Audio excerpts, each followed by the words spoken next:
Hello friends, I hope आप सब ठीक होंगे। इस वीडियो में हम करने वाले हैं sum of first n terms of a GP. अब जीपी तो आप सबको अच्छे से समझ में आ चुकी होगी। अब हम क्या करने वाले हैं कि किसी भी जीपी की पहली n टर्म्स का अगर सम निकालना हो तो जैसे एपी में हमारे पास उसके लिए फॉर्मूला था, वैसे ही जीपी में भी हमारे पास उसके लिए एक फॉर्मूला है। बड़ा ही आसान सा फॉर्मूला है, चलो देखते हैं। सपोज करते हैं let a r square a r cube and so on, ये कोई जीपी है। तो आपको दिख रहा है कि पहली टर्म इसमें ए है और कॉमन रेशियो क्या है, आर है। तो जीपी की टर्म्स ऐसी ही दिखती हैं हमें। तो आपके पास फॉर्मूला क्या है एस एन का। एस एन का क्या मतलब होता है, पहली एन टर्म्स का सम, यानी a plus a r square a r cube, और पहली एन टर्म्स में आखिरी टर्म क्या बनेगी, n terms n minus one, क्योंकि ये फर्स्ट टर्म है। सेकेंड टर्म में आर की पावर 1 है, थर्ड टर्म में आर की पावर 2 है, फोर्थ टर्म में आर की पावर 3 है, तो nth टर्म में आर की पावर n माइनस 1 होगी। और इसका फॉर्मूला आपके पास क्या है, ए 1 माइनस आर की पावर n, यानी जितनी टर्म्स का आप करना चाहते हो सम, अपॉन 1 माइनस आर, या ए आर की power n minus 1 upon r minus 1। ये दोनों फॉर्मूले सेम है अगर आप ध्यान से देखो। अगर आप ऊपर वाले ब्रैकेट में से माइनस कॉमन लोगे तो उसको नीचे एडजस्ट करोगे तो यही बन जाएगा। हम ये फॉर्मूला तब लगाते हैं जब r1 से छोटा होता है, और ये फॉर्मूला तब लगाते हैं जब r1 से बड़ा होता है। अब आप कहोगे अगर r1 होगा तो क्या करेंगे, r1 होगा तो देख लेते हैं क्या होगा। अगर आपका r ही 1 हुआ, यानी कॉमन रेशो 1 है, उसका क्या मतलब बनता है, r का 1 का मतलब होता है कि आपकी सारी टर्म्स क्या हैं, सेम है। ऐसी सीक्वेंस को क्या बोला जाता है, कांस्टेंट सीक्वेंस। टर्म्स बदल नहीं रही, पहली टर्म भी ये है, दूसरी टर्म भी ये है, तीसरी टर्म भी ये है, चौथी टर्म भी ये है। तो ऐसी टर्म, ऐसी सीक्वेंस को क्या बोला जाता है, कांस्टेंट सीक्वेंस। और आप इसको या तो एपी भी कह सकते हो और जीपी भी। अगर मैं इसको एपी लूंगी तो इसका कॉमन डिफरेंस कितना आ जाएगा, 0। कैसे, आप ए में से ए को सब्ट्रैक्ट करो, सेकंड में से फर्स्ट को, थर्ड में से सेकंड को, तो डी क्या आ रहा है, 0। तो कांस्टेंट सीक्वेंस एक ऐसी सीक्वेंस होती है जिसको आप अगर जीपी ले रहे हो तो r1 है, और अगर एपी ले रहे हो तो डी क्या है, कॉमन डिफरेंस क्या है, 0 है। तो वो केस हम यहाँ डिस्कस नहीं कर रहे। कांस्टेंट सीक्वेंस में जिसमें सारी टर्म इक्वल है, सपोज मैं आपको कहूँ इस सीक्वेंस का 5 टर्म्स का सम करो, तो क्या आएगा, ए आएगा 5 टाइम्स, तो आप उसको 5a लिख दोगे, ए 5 टाइम्स आ रहा है। क्लियर। तो कांस्टेंट सीक्वेंस वाला केस हम यहाँ पे नहीं ले रहे। अगर r1 से छोटा है तो ये फॉर्मूला, और r1 से बड़ा है तो ये फॉर्मूला। अब हमें फॉर्मूला तो आ गया, चलो इसको एग्जाम्पल्स पर अप्लाई करते हैं, तब आपको फॉर्मूला और अच्छे से समझ में आएगा, आपको उसे अप्लाई करना आ जाएगा। आपका फर्स्ट एग्जाम्पल है, find the sum of the GP, और जीपी क्या दी हुई है, 1 3 9 27, और कहाँ तक निकालना है, 20 टर्म्स तक। यानी वो आपको ऐसे भी कह सकते थे कि फर्स्ट 20 टर्म्स का क्या निकालो, सम निकालो। तो देखते हैं कैसे करेंगे। अब आपको जीपी गिवन है तो चेक तो हमें करना नहीं कि ये जीपी है, सीधा हम क्वेश्चन स्टार्ट करते हैं। हियर जो आपको जीपी दी है उसकी फर्स्ट टर्म क्या है, 1, और सेकेंड टर्म को अगर मैं फर्स्ट टर्म से डिवाइड करूं तो आपके पास r कितना आ रहा है, 3। तो आपको जीपी की फर्स्ट टर्म भी पता है और कॉमन रेशो भी पता है। अब r1 से बड़ा आ रहा है तो एसएन का क्या फॉर्मूला लगेगा, ए आर की power n minus 1 upon r minus 1। अभी हमने डिस्कस किया। आपको कितनी टर्म्स का सम लेना है, 20, यानी n आपको कितना दिया होगा, 20। तो एसएन ये है, S20 कितना बन जाएगा, ए आर क्या है, 3, n की value 20 minus 1 upon r minus 1। ये आ गया 3 की पावर 20 माइनस 1/2, और ये आपका क्या है, आंसर। आप चाहो तो आंसर ऐसे भी छोड़ सकते हो, या 3 को 20 टाइम्स मल्टीप्लाई करो, उसमें से 1 सब्ट्रैक्ट करो और 2 से डिवाइड करो। ऐसे भी छोड़ोगे आंसर तो भी आपका आंसर ठीक है। एक और क्वेश्चन करते हैं, एग्जाम्पल सेकेंड। आपको क्या कैलकुलेट करना है, सम निकालना है। Find the sum of first n terms, find the sum of first n terms and the sum of first 5 terms। पहले n terms का सम निकालना है, फिर 5 terms का सम निकालना है, लेकिन किसका, ऑफ द ज्योमेट्रिक सीरीज 1 + 2/3 + 4/9। अब ये ज्योमेट्रिक सीरीज क्या चीज़ है, आप सबको मैंने बताया था कि जब कोई सीक्वेंस होती है A1 A2 A3 and so on, आप क्या करते हो, उसके टर्म्स को सम कर देते हो तो वो क्या बन जाती है, सीरीज बन जाती है। लेकिन अगर वो सीक्वेंस ज्योमेट्रिक प्रोग्रेशन है तो उस टाइम उसकी सीरीज को क्या बोल देते हैं, ज्योमेट्रिक सीरीज। तो आपको वो इनडायरेक्टली ये कह रहे हैं कि एक जीपी से बनाई हुई सीरीज है, उसका नाम क्या रख दिया, ज्योमेट्रिक सीरीज। तो बाकी सब वही है। अब आपको कुछ भी नहीं दिया हुआ तो आपने खुद ही सपोज करना है, यहाँ पर सॉरी आपको सीरीज तो गिवन है, तो आपको एक तो n टर्म्स निकालनी है और फर्स्ट 5 टर्म्स का सम। तो यहाँ पर जो आपको ज्योमेट्रिक सीरीज दी हुई है उससे a क्या पता चल रहा है, 1, और r कैसे निकालते हैं, सेकेंड टर्म को फर्स्ट टर्म से डिवाइड कर दो, तो r कितना आ रहा है, 2/3। अब Sn का फॉर्मूला, r कैसा है, <1, तो फॉर्मूला क्या लगेगा, a 1 - r⁴n अपॉन 1 - r। अब n की वैल्यू तो n है, a की वैल्यू 1 पुट कर दो और r की वैल्यू 2/3 ये पुट कर दी। ऊपर वाली क्वांटिटी एज इट इज लिख दी, और जो नीचे वाली क्वांटिटी है उसका एलसीएम ले लो, ये कितना हो जाएगा, 3 - 2/3। 3 - 2/3 हो जाएगा 1/3, और ये 3 ऊपर आ जाएगा और नीचे क्या रह गया, सिर्फ 1, तो उसको लिखने की ज़रूरत नहीं है। तो आपके पास Sn आ गया, ये आपका एक आंसर आ गया, फर्स्ट n टर्म्स का सम आ गया। अब आपने फर्स्ट 5 टर्म्स का सम निकालना है, तो n टर्म्स का है, इसी में n को 5 डाल दो। इन पर्टिकुलर अगर आप n को 5 डाल दोगे तो आपके पास S5 आ जाएगा। n is equal to, for n is equal to 5, S5 क्या बन जाएगा, इसी में n को 5 डाल दो, 3 1 - 2/3 की पावर 5। इसको सॉल्व कर लेते हैं, ये आपके पास आएगा सॉल्व कर 211/243। 3 के टेबल पर ये कैंसिल आउट हो रहा है, 3 8 24, 3 1 तो 211/81 आ रहा है फर्स्ट 5 टर्म्स का सम। यानी हमने Sn में ही n को क्या पुट कर दिया, 5। तो कितने आसान क्वेश्चंस थे, हम कितनी भी टर्म्स का सम निकाल सकते हैं जीपी का, अगर हमें क्या पता हो, a और r। थर्ड एग्जाम्पल, ऐसा ही एग्जाम्पल है, सिर्फ पूछने का तरीका डिफरेंट है। क्या इवैल्यूएट करना है, आपको देख के बड़ा डिफरेंट लगेगा ये question. k is equal to 1 to 11, 2 + 3k। अब क्या है ये, मैंने आपको पिछली वीडियोस में बताया था कि ये किसको डिनोट करता है, सीरीज को। जब कितनी भी क्वांटिटीज का सम किया हो तो सबको लिखने के बजाय हम जर्नल लिखते हैं और इस नोटेशन का यूज़ करते हैं। तो इसको इवैल्यूएट करने के लिए हम क्या करते हैं, इस समेशन को ओपन करते हैं। ओपन कैसे करेंगे, लिख लेते हैं इसको एक बार।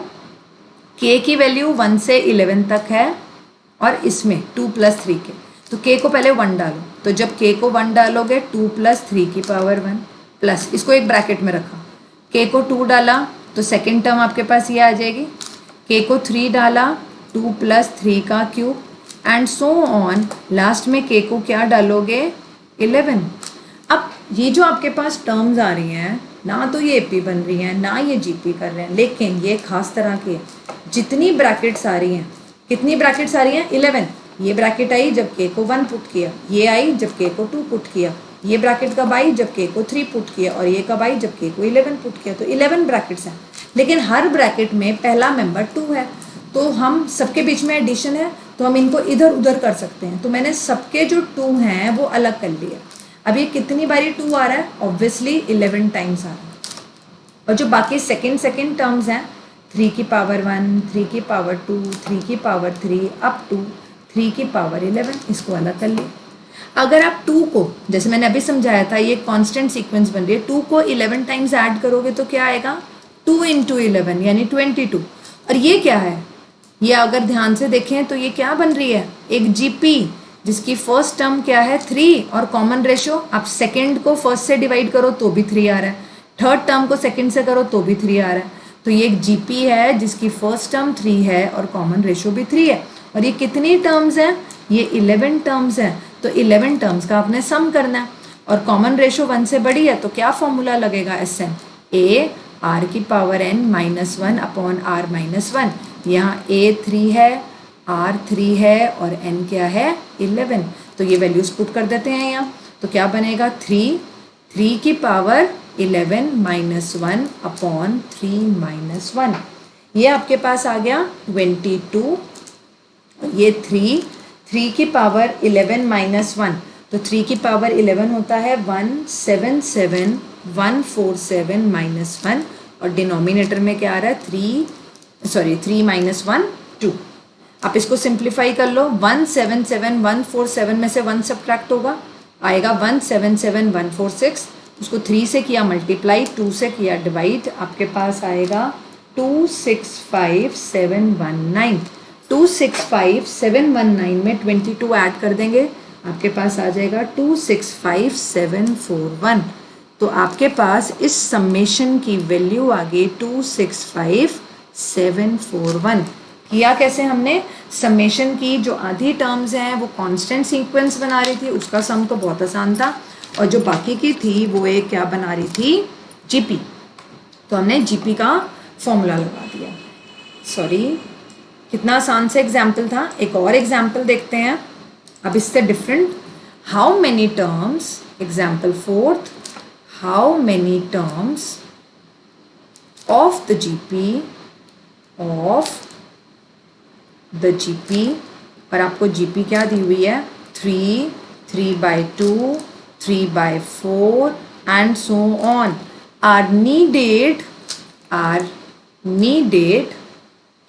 to give the sum और सम कितना चाहिए 3069 अपॉन 512। अब क्या पूछा है इस क्वेश्चन में, इस क्वेश्चन में अभी तक हम क्या कर रहे थे, आपको सम निकालना होता था। यहाँ क्या कहा है उन्होंने, हाउ मेनी टर्म्स, कितनी टर्म्स किसकी, इस जीपी की हमें चाहिए, आर नीडेड मतलब कितनी टर्म्स हमें चाहिए टू गिव द सम, कितना सम बन जाए, कि इस जीपी की 10 टर्म्स ऐड करें, इस जीपी की 20 टर्म्स ऐड करें, 15 टर्म्स ऐड करें, 4 करें, 5 करें, कितनी टर्म्स ऐड करें कि ये सम आ जाए। तो हमें पता तो है नहीं, हमें निकालना है, तो हम सपोज कर लेते हैं let n be the number of terms needed, यानी जितनी भी टर्म्स चाहिए हमने उसका नाम क्या रख दिया एन। तो अगर हमने उसका नाम n रख दिया, हमें n की वैल्यू निकालनी है। हेयर जीपी आपको गिवन है, तो जीपी को देखते ही पता चल रहा है कि a क्या है 3 है, और r कैसे निकालते हैं जीपी का, सेकेंड टर्म को फर्स्ट से डिवाइड कर दो। जब आप सेकेंड को फर्स्ट से डिवाइड करोगे हाफ आ रहा है, और हाफ कैसा है लेस देन 1। और क्योंकि आपने सपोज किया n टर्म्स का सम ये आ रहा है, तो इस टाइम ये क्या बन चुका है Sn। तो हमारा Sn आ गया 3069/512। अब आपको फॉर्मूला आता है Sn का फॉर्मूला, जब r लेस देन 1 हो तो क्या लगाते हैं, a 1 minus r n upon 1 minus r. तो हमारे पास सारी वैल्यूज हैं, सिर्फ किसको छोड़कर, n को छोड़कर, n तो निकालना है, तो वैल्यूज पुट कर देते हैं। Sn की वैल्यू आ गई 3069 अपॉन 512, a की वैल्यू 3, 1 माइनस 1/2 की पावर n अपॉन 1 माइनस 1/2। ये क्या बनेगा 3069 512 3, ये ब्रैकेट एज इट इज रखते हैं अभी, और ये क्या बनेगा 1 माइनस 1/2, 1/2 वो 2 पर जाके यहाँ क्या बन जाएगा 6, और नीचे क्या रह जाएगा 1। नेक्स्ट स्टेप में 3069, इस 6 को इधर ले आते हैं, तो 6 इंटू 512, और यहाँ पर आपके पास क्या है 1 माइनस 1/2 की power n। 6 into 512, 6 into 3069 as it is, और 6 को जब 512 से मल्टीप्लाई करेंगे 3072, और ये इस क्वांटिटी को हम ऐसे लिख सकते हैं 1 की पावर n, तो 1 ही होगा। नेक्स्ट स्टेप में 1 की पावर 1/2 की पावर n को इधर ले आते हैं, वो पॉजिटिव हो जाएगी और इस क्वांटिटी को उधर ले जाते हैं। जब आप इसका एलसीएम लोगे तो आपके पास आएगा 3072 माइनस 3069 और ये वाली टर्म एज इट इज़। तो 1/2 की पावर n क्या आ जाएगा, 3072 में से 3069 सब्ट्रैक्ट करोगे 3 और नीचे है 3072, ये 3 के टेबल पर कैंसिल आउट हो रहा है और आपके पास बचेगा 1024। दोनों तरफ रेसिप्रोकल्स ले लो, तो 2 की पावर n आ रहा है 1024। पहले भी मैंने आपको वीडियोस में कई बार बताया है कि इस तरफ आपको n निकालना है, 2 की पावर n है तो इसको भी 2 की पावर n बनाओ। 2 की पावर n मतलब कुछ और, 2 की पावर n, 2 की पावर 4, 5, 6 कुछ तो होगा ये 2 की पावर में, और ऐसे क्वेश्चंस में नॉर्मली ये आता है। तो अगर आप देखोगे कि अगर आप 2 को मल्टीप्लाई करो 10 टाइम्स तो यही आता है, आप करके देख सकते हो। 2 को कितने टाइम्स मल्टीप्लाई करोगे, 10 टाइम्स, तो वो क्या आएगा 1024। तो उसकी जगह मैंने क्या लिख दिया 2 की पावर 10। तो 2 की पावर n आ रहा है 2 की पावर 10। पावर्स कंपेयर कर लो, बेसिस सेम है, n क्या आ गया 10। अब क्या क्वेश्चन था हमारा, क्वेश्चन ये था कि इस जीपी की कितनी टर्म्स का सम ये आएगा 3069/512। तो आंसर हमारे पास आ चुका है, आंसर आ रहा है n की वैल्यू आ रही है 10, यानी 10 टर्म्स का सम करेंगे तो हमें क्या मिलेगा 3069/512। तो कितना आसान क्वेश्चन था, लेकिन कितने डिफरेंट तरीके से पूछा था। एक और क्वेश्चन देखते हैं, example 5th, determine the third term of the GP, determine the third term, इसकी निकालनी है third term of the GP. अब उस जीपी के बारे में क्या दिया हुआ है, whose common ratio is 3।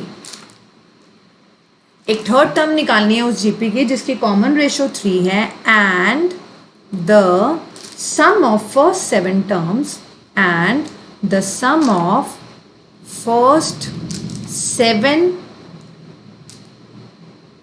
Terms, पहली 7 टर्म्स का जो सम दिया हुआ है वो दिया हुआ है 2186। क्या करना है आपने थर्ड टर्म निकालनी है जीपी की जिसकी कॉमन रेशो आपको दी हुई है 3 और फर्स्ट 7 टर्म्स का जो सम है वो दिया हुआ है। ठीक है, देखते हैं क्या हम, यानी आपको 2 कंडीशंस गिवन है, तो कैसे करेंगे देखते हैं। अब आपको क्लियरली जो कॉमन रेशो तो दी हुई है तो उसको सपोज करने की ज़रूरत नहीं है, तो सिर्फ फर्स्ट टर्म सपोज कर लेते हैं। Let a be the first term of the GP, जिस जीपी की बात हो रही है उसकी फर्स्ट टर्म को हमने ए सपोज कर लिया, हुज कॉमन रेशो, जिसकी कॉमन रेशो आर आपको गिवन है 3, तो मैंने ब्रैकेट में लिख दिया कि ये आपको गिवन है। ऑल्सो आपको ये भी गिवन है कि जो S7 है, S7 मतलब पहली 7 टर्म्स का सम, वो कितना है 2186। ठीक है, अब यहाँ पर आपके पास जो R है वो 3 है, here R is equal to 3 greater than 1, तो Sn का कौन सा फॉर्मूला लगेगा, A R की power n minus 1 upon R minus 1। अब S7 आपको दिया हुआ है तो S7 क्या बन जाएगा, S7 is equal to A, R की वैल्यू है 3, n की वैल्यू 7 माइनस 1 3 माइनस 1 और S7 की वैल्यू है 2186, तो ये आ गया A 3 की पावर 7 माइनस 1/2। आप इस 2 को इधर ले जाओ, this implies 2186 into 2 is equal to A 3 की पावर 7 होता है 2187 माइनस 1। अगर आप अब ध्यान से देखो ये जो 2187 माइनस 1 है ये क्या आएगा, ये क्वांटिटी, इसको मल्टीप्लाई करने की ज़रूरत नहीं है, क्यों, क्योंकि ये भी क्या आ रहा है 2186, तो 2186 तो कैंसिल आउट हो जाएगा। दिस इम्प्लाइज A की वैल्यू क्या आ गई 2, R आपको गिवन था, A आपने निकाल लिया, अब तो कोई भी टर्म निकाल सकते हैं हम। आपसे क्या पूछा है, देयरफॉर थर्ड टर्म पूछी है, तो थर्ड टर्म क्या होगी A3, और आपने पिछली वीडियो में फॉर्मूला किया था nth टर्म का, an ये होता है तो AR ये क्या आ जाएगा 2, A की वैल्यू 2, R की वैल्यू 3 और ऊपर 2, तो 2 into 3 3 9, 18 and therefore third term of this GP is 18. तो हमने उसकी थर्ड टर्म निकाल ली, हमें कॉमन रेशो गिवन थी और फर्स्ट 7 टर्म्स का सम दिया हुआ था. नेक्स्ट एग्जाम्पल इन एग्जाम्पल से काफ़ी डिफरेंट है और काफ़ी इम्पॉर्टेंट है, लेकिन है बहुत आसान. देखते हैं क्या है. एग्जाम्पल 6 क्या दिया हुआ है? The sum of first 3 terms of a GP is 13/12. First 3 terms का आपको सम दिया हुआ है 13/12 and their product is -1. Find the common ratio and the terms जिनके बारे में बात हो रही है वो टर्म्स भी निकालनी है. अब क्वेश्चन को पहले समझते हैं क्या कह रहा है ये क्वेश्चन और क्यों ये डिफरेंट है बाकी क्वेश्चन से. ये क्वेश्चन कह रहा है कि फर्स्ट 3 टर्म्स का सम तो 13/12 है, तो ठीक है S3 आपको 13/12 दिया हुआ है, लेकिन ये क्यों क्वेश्चन डिफरेंट है? इसमें आपको उन टर्म्स का फर्स्ट 3 टर्म्स का प्रोडक्ट दिया हुआ है जो कि और किसी क्वेश्चन में नहीं आया, और यही इस क्वेश्चन को डिफरेंट बना रहा है. आपने क्या निकालना है? आपने कॉमन रेशो निकालनी है और वो फर्स्ट 3 टर्म्स निकालनी है. पहली बात, हम लोगों ने देखा था कि जो जीपी की टर्म्स होती हैं वो इस तरह से होती हैं, ताकि उनकी फर्स्ट टर्म ए होती है और कॉमन रेशो आर होती है. लेकिन क्योंकि यहाँ पर प्रोडक्ट दिया है, आप ऐसे भी ले सकते हो, फर्स्ट 3 टर्म्स ले सकते हो, कोई प्रॉब्लम नहीं है, क्वेश्चन हो जाएगा. लेकिन जब हमें प्रोडक्ट दिया होता है तो बजाय हम ये टर्म लेने के, हम ए और ए आर अगली टर्म लेने के बजाय एक पिछली ले लेते हैं. अब भी क्या होगा? फर्स्ट टर्म अब कौन है? A upon are. लेकिन जब आप ए को ए अपॉन आर से डिवाइड करोगे तो कॉमन रेशो आर आएगी, ए आर को ए से करोगे तो भी कॉमन रेशो आर आएगी. यानी हम ए आर स्क्वायर लेने की बजाय ए अपॉन आर ए और ए आर लेंगे. यानी जो मैंने चॉइस ये रखी हुई थी, इसमें फर्स्ट टर्म कौन थी? ए और कॉमन रेशो थी आर. इसकी बजाय अब मैं टर्म्स ले रही हूँ ए अपॉन आर ए आर. ये तीनों भी जीपी में है, ये तीनों भी जीपी में है. बस डिफरेंस क्या है? यहाँ फर्स्ट टर्म ए और कॉमन रेशो आर है, यहाँ फर्स्ट टर्म ये होगी ए अपॉन आर और कॉमन रेशो यहाँ पर भी आर है. तो ये सिर्फ हम क्यों ले रहे हैं? क्या फ़ायदा मिलेगा इनको लेने का? जब हम प्रोडक्ट करेंगे इन तीनों टर्म्स का, आर से आर कट जाएगा और ए की वैल्यू बड़ी आसानी से आ जाएगी. तो ये हम तब लेते हैं टर्म्स जब हमें प्रोडक्ट गिवन हो. तो हम क्या सपोज करते हैं? Let a upon r a a r फर्स्ट 3 टर्म्स. इसमें देखते ही पता चल रहा है कि first term a upon r है और कॉमन रेशो आर है. फर्स्ट टर्म कौन है? ए अपॉन आर, और कॉमन रेशो अब भी क्या है? आर. तो हमने फर्स्ट 3 टर्म्स ले ली इस जीपी की. अब क्या क्या गिवन है आपको? देन क्या क्या गिवन है? देन इट इज गिवन, एक तो उनका सम गिवन है आपको. अब आप इसको S3 नहीं लिख सकते. S3 कब लिखते हो? जब आप इनको ये लेते हो. अब S3 नहीं लिख रहे हम, फर्स्ट टर्म ये, सेकेंड टर्म ये, थर्ड टर्म ये, इनका सम दिया हुआ है 13/12, इसको फर्स्ट कह देते हैं. और इनका प्रोडक्ट भी दिया हुआ है जिसकी वजह से हमने इनको ऐसा लिया. इन तीनों का मल्टीप्लाई करो तो क्या आ रहा है? -1. लेकिन जैसे आप इनको मल्टीप्लाई करोगे आर कट जाएगा. ए क्यूब की वैल्यू कितनी आ रही है? -1. अगर अब आप दोनों तरफ क्यूब रूट लोगे तो माइनस क्या आएगा? ए की वैल्यू -1 की पावर 1/3. और क्यूब रूट जो है -1 का, उसकी रियल वैल्यू सिर्फ -1 होती है. बाकी वैल्यूज कैसी आती हैं? इमेजिनरी, वो रियल नहीं आती. तो यहाँ से आपने क्या लिखा कि ए की वैल्यू -1. वैसे तो आपके पास 2 वैल्यूज और आएंगी, लेकिन हम सिर्फ क्या ले रहे हैं? -1, कंसिडरिंग ओनली रियल वैल्यू. हमने सिर्फ रियल वैल्यू लेनी है, इमेजिनरी नहीं लेनी. तो ए की, जैसे आपने ए क्यूब की वैल्यू 1 आई, वहाँ से ए क्या आ गया? -1. अब इस वैल्यू को फर्स्ट, इसको सेकंड कह देते हैं, इसको फर्स्ट इक्वेशन में पुट कर दो. ए की वैल्यू आ गई, वहाँ से आर आ जाएगी. ए को -1 पुट किया, -1 upon r, -1 minus r is equal to 13/12. इसका एलसीएम ले लेते हैं. एलसीएम ले लो, 12r². आपके पास एक क्वाड्रेटिक आ जाएगी.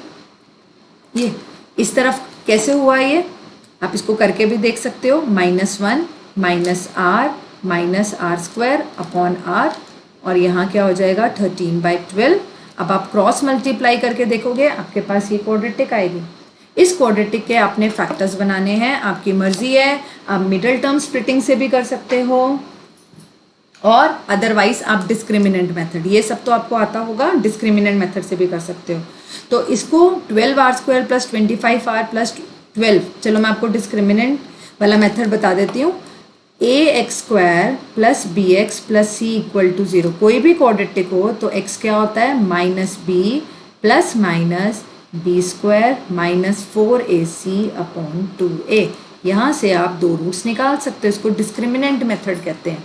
तो आप इसको कंपेयर कर लो, यहाँ बस x की जगह r यूज़ हो रहा है, a की वैल्यू 12, b की वैल्यू 25 और c की वैल्यू 12 पुट करोगे तो आपको r की दोनों वैल्यूज़ मिल जाएंगी। तो r की वैल्यूज़ हैं -3/4 और सेकंड वैल्यू क्या है, यानी सेकंड आप और करके लिखो, सेकंड वैल्यू आ रही है -4/3।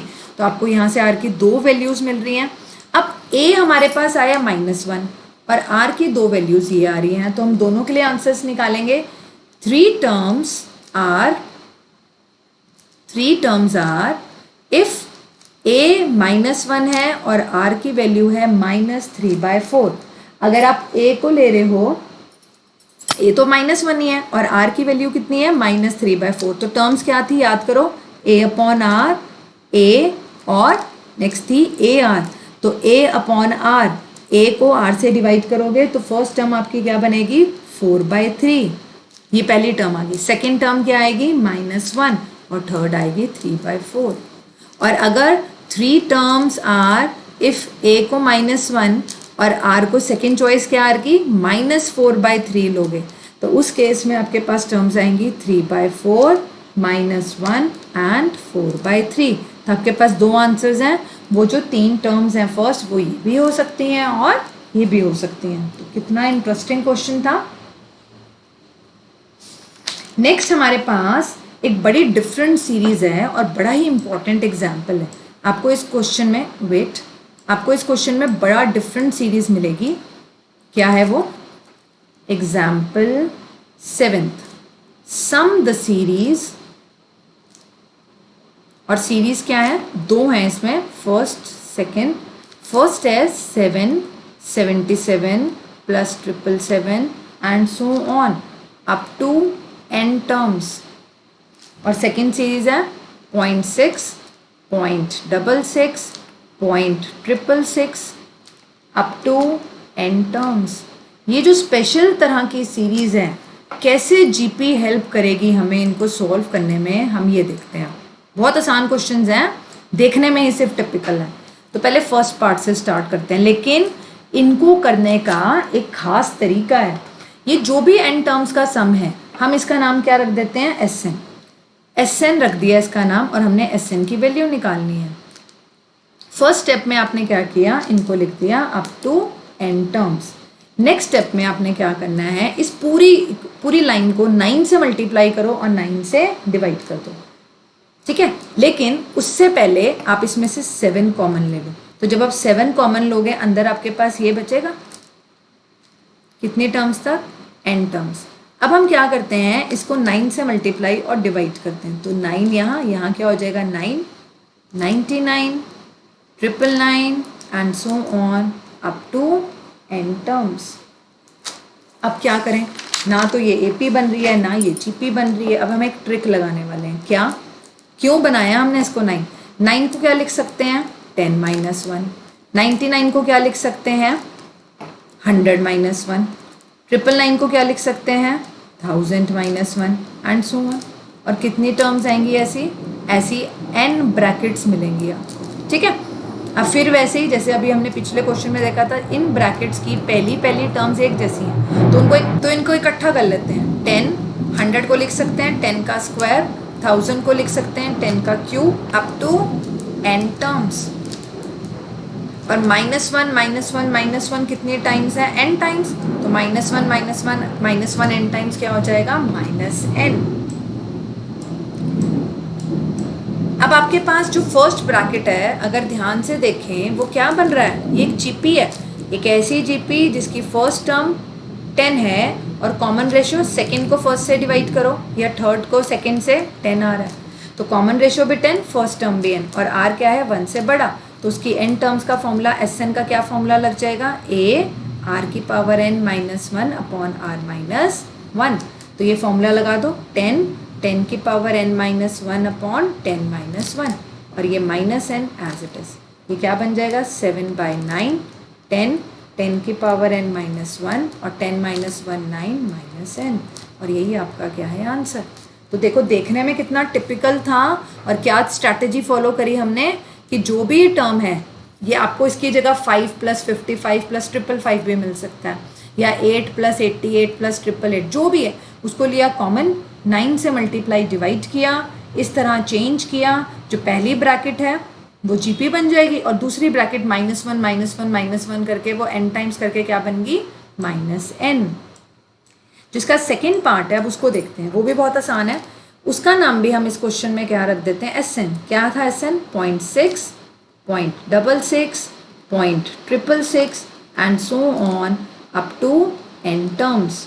तो क्या कॉमन लेंगे पहले 6, जब 6 कॉमन लिया तो 0.1, 0.11, 0.111 अप टू n टर्म्स। अब क्या करें,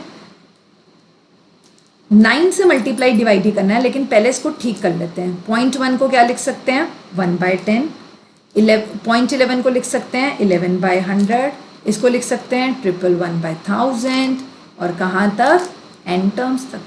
अब करते हैं 9 से मल्टीप्लाई डिवाइड, तो 9 से किया डिवाइड और जो मल्टीप्लाई किया उसको अंदर ले जाओ, 9/10 बन जाएगा, ये 99/100, सारी टर्म्स मल्टीप्लाई हो जाएंगी 9 से, and so on up to n terms. अब क्या स्ट्रैटेजी फॉलो करते हैं, ना AP है ना GP है, लेकिन फिर भी बना लेंगे कैसे, 9/10 को लिख लो 1 - 1/10, 99/100 को लिख लो 1 - 1/100, ऐसे ही इसको क्या लिख सकते हैं 999/1000 को 1 - 1/1000, and so on up to n terms. अब पिछले ऊपर वाले पार्ट जैसे ही हो गया, पहली टर्म्स उसमें सेकेंड टर्म 1 बन रही थी, इसमें पहली 1 बन रही है, और जो दूसरी बन रही है उनको अलग कर देते हैं। तो जो पहली टर्म्स आपके पास 1 1 1 बन रही हैं, कितने टाइम्स आएंगी n टाइम्स, तो आपके पास पहली ब्रैकेट में आएगा 1 + 1 + 1, और कितने टाइम्स है ये n टाइम्स, और सेकेंड ब्रैकेट में से माइनस कॉमन ले लो, अंदर क्या आ रहा है 1/10 प्लस माइनस तो कॉमन ले लिया, 1/100 को लिख सकते हैं 10 का स्क्वायर, 1/1000, और सबका माइनस बाहर आ चुका है अप टू n टर्म्स। तो पहली ब्रैकेट तो एडअप होके आपको दे देगी n, और ये क्या है, ये एक GP है जिसकी फर्स्ट टर्म है 1/10, और कॉमन रेशियो सेकंड को फर्स्ट से डिवाइड करो या थर्ड को सेकंड से, क्या आ रहा है 1/10, और कॉमन रेशियो कैसी है <1, तो इसमें n टर्म्स के सम का क्या फॉर्मूला लगेगा, a 1 - r की पावर n अपॉन 1 - r। ऊपर वाले पार्ट में कौन सा लगा था, वहाँ r > 1 था, तो a rn - 1 अपॉन r - 1। तो क्या फॉर्मूला, ये फॉर्मूला लगा देते हैं, ये क्या बना a 1 - r की power n upon 1 - r, bracket close, ये 3 2 6, 3 3 9, तो आया 2/3 n माइनस ये 1/10 और 1 - 1/10 हो जाएगा 9/10। तो आप इसे नेक्स्ट स्टेप में क्या लिख सकते हो, ये वाली टर्म एज इट इज, यहाँ n सिर्फ इसके ऊपर रह सकता है, ये 10 से 10 कट जाएगा और ये 9 रह गया डिनोमिनेटर में, 2/3 n माइनस 1/9 1 माइनस 1/10 की पावर n, आपके पास ये आ गया। आप चाहो तो इस 9 को LCM ले सकते हो और इसको बाहर लेके आ सकते हो, ये आपके पास क्या बन जाएगा 2/27 9n माइनस 1 प्लस 1/10 की पावर n, या ऐसे भी लिख सकते हैं टर्म्स रीअरेंज करके 1/10 की पावर n को आगे लाकर, तो ये आपके पास आ गया Sn जो आपसे पूछा था 0.6 प्लस 0.66 प्लस 0.666। तो हमने किसकी हेल्प ली, हमने एक स्ट्रैटेजी फॉलो करी, जो भी चीज़ कॉमन आ रही है उसको निकाला, 9 से मल्टीप्लाई डिवाइड किया और स्ट्रैटेजी लगाकर एक ट्रिक लगाकर उसे एक को GP बना लिया और दूसरी आपके पास क्या आ रही थी 1 1 1, और ऊपर वाले पार्ट में क्या आ रही थी -1 -1 -1। एक लास्ट एग्जाम्पल इस वीडियो का ये बताने के लिए कि हम इस SN फॉर्मूले को वर्ड प्रॉब्लम्स में भी यूज कर सकते हैं। कैसे? देखो, अ पर्सन हैज 2 पेरेंट्स, एक पर्सन है, उसके 2 पेरेंट्स हैं, 4 ग्रैंड पेरेंट्स हैं, 8 ग्रेट ग्रैंड पेरेंट्स हैं, जिन्हें आप परदादा, मतलब 2 पेरेंट्स हैं, 4 ग्रैंड पेरेंट्स हैं और 8 ग्रेट ग्रैंड पेरेंट्स हैं, and so on and so on. Find the number of ancestors. Ancestors क्या होते हैं? जो हमारे पुराने बड़े लोग हैं। कितने ancestors हैं during the 10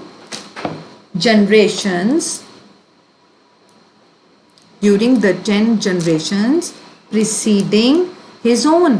अगर एक पर्सन के, यानी अगर एक पर्सन है यहाँ, इसके 2 पेरेंट्स हैं, ठीक है, और उसके बाद 4 ग्रैंड पेरेंट्स हैं, उसके बाद 5 6 7 8 ग्रेट ग्रैंड पेरेंट्स, और ऐसे ही उससे पहले अगर आप 10 जनरेशन्स पीछे जाओ तो कितने एंसेस्टर्स थे टोटल, आपने ये बताना है। अब हम ऐड नहीं करने जा रहे, हम देखेंगे कि जो उसके एंसेस्टर्स हैं वो क्या फॉलो कर रहे हैं, जीपी। तो सबसे पहले स्टार्टिंग में कितने पेरेंट्स हैं, हमने पीछे की 10 जनरेशन लेनी है, तो स्टार्टिंग में ए कितना है, पेरेंट्स से स्टार्ट करें, उसको नहीं लेना, यहाँ से शुरू करना है। पेरेंट्स कितने हैं, 2, तो ए की वैल्यू क्या है, 2, और अगर ये 2 है, फिर 4 है, फिर 8 है, यानी अगली बार कितना होगा, 16। 2 को 4 से डिवाइड करो 2, 4 को 2 से करो 2, तो कॉमन रेशो कितनी आ रही है, ये एपी नहीं बन रही, जीपी बन रही है। कॉमन रेशो कितनी आ रही है, 2, और आपने कितनी जनरेशन्स कवर करनी है, 10। तो आपने क्या निकालना है, उन सबका सम निकालना है। तो आर की वैल्यू कैसी है, ग्रेटर देन 1, तो एस एन का कौन सा फॉर्मूला लगेगा, a r n minus 1 upon r minus 1। Put कर दो, आपने S10 निकालना है, ए की वैल्यू 2, आर की वैल्यू 2, एन की value 10 divided by 2 minus 1। 2 minus 1 1 होता है, तो 2 की पावर 10 माइनस 1, इसको आप 2 की पावर 10 करके 2 को 10 टाइम्स मल्टीप्लाई करो, उसमें से 1 सब्ट्रैक्ट करो और फिर 2 से मल्टीप्लाई करो, आपके पास आएगा 2406। Hence the number of ancestors, पिछले 10 जनरेशन्स में उसके जो एंसेस्टर्स थे वो कितने आए, 2046, और ये आपका आंसर है, यानी 2046। आई होप आपको sum of n terms of GP का फॉर्मूला समझ में आ गया होगा। Thank you for watching the video.